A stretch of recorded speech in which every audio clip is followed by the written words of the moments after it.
Hey coach, hope you're enjoying the video. Make sure you subscribe and like. We love those. Also go over and check out teachhoops.com for coaches who want to get better. If you want to become a better coach in less than $1 a day, you can do that. My mentor, my personal email address, I will help you become a better basketball coach. Go over and check it out. Let's head back to the video.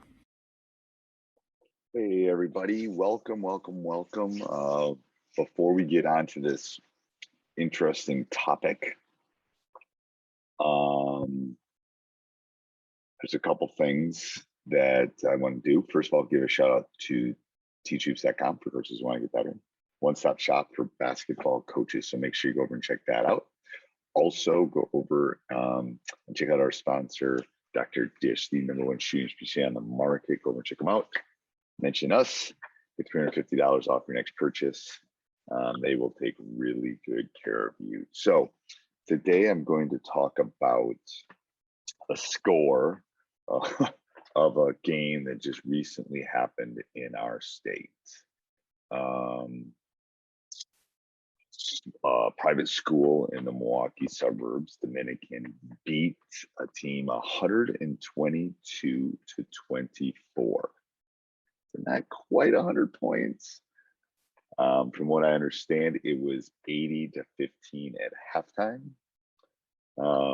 There is running clock the last 9 minutes, up 40, but ever since I saw this yesterday, I've been just kind of going back and forth. First of all, I think it's bad scheduling. We just recently played a team that, we won by 40. We could have probably won by 80 if we would have wanted to, but we did some tweaks, did some things so that would not happen. Tried to get the running clock at the end of the game rather than at the beginning and start time. So that's the first thing. So I would say improper scheduling is probably one of the biggest mistakes. That's my first one. Again, these are all 100% my opinion. Second thing is when you're up 80 to 15 at halftime, I definitely work on, it's an 18, we play halves, 18-minute halves. I'm definitely spending the second half,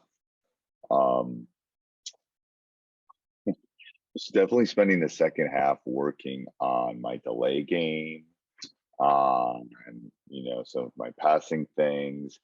I'm literally trying to get out of the game without someone getting hurt. I'm not going to become a better basketball player when we're up 80 to 15. That 18 minutes is not going to make us better. It's definitely not going to make the other team better.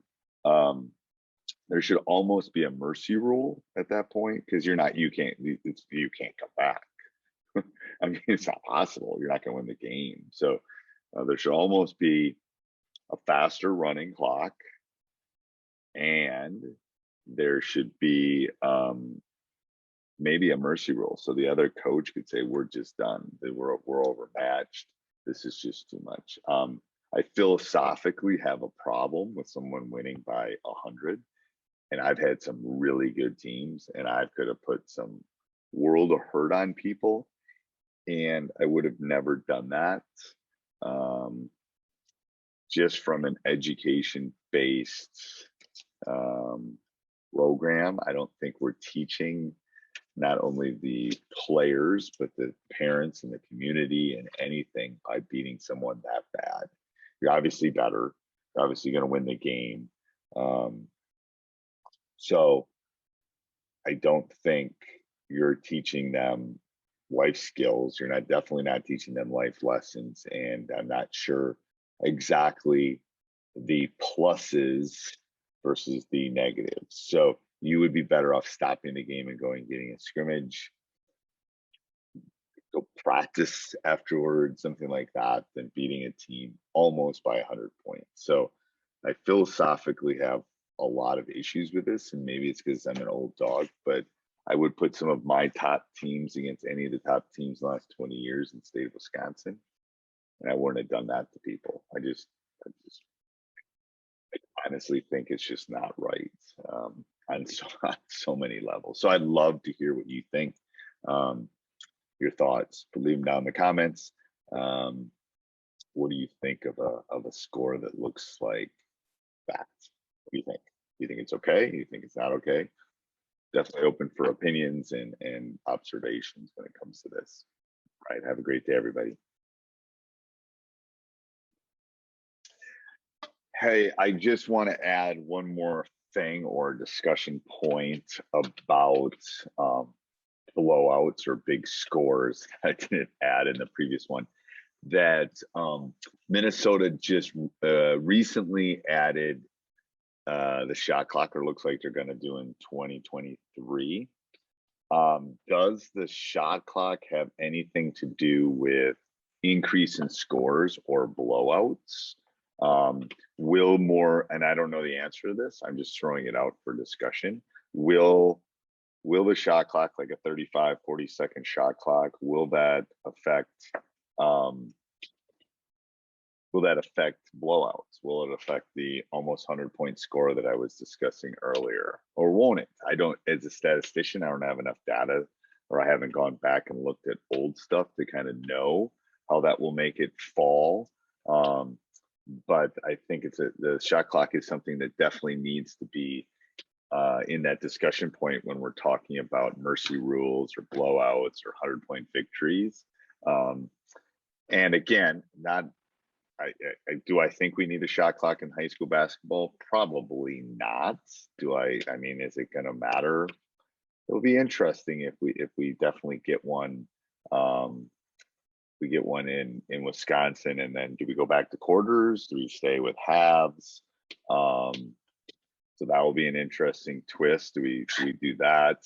What length would it be? My one argument for not having it at the high school level is you're talking about a small sample of games that are pullouts or slowdowns. And what does the shot clock do? Is it forces games to be played in a similar method, and that would be my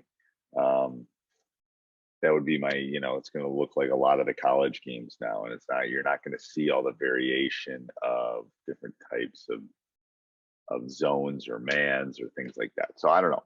Again, shot clock, I could do a whole podcast on the shot clock, but I just wanted to throw that in. Is like, how do you think it how do you think it affects the relationship with blowouts and games that are out of control?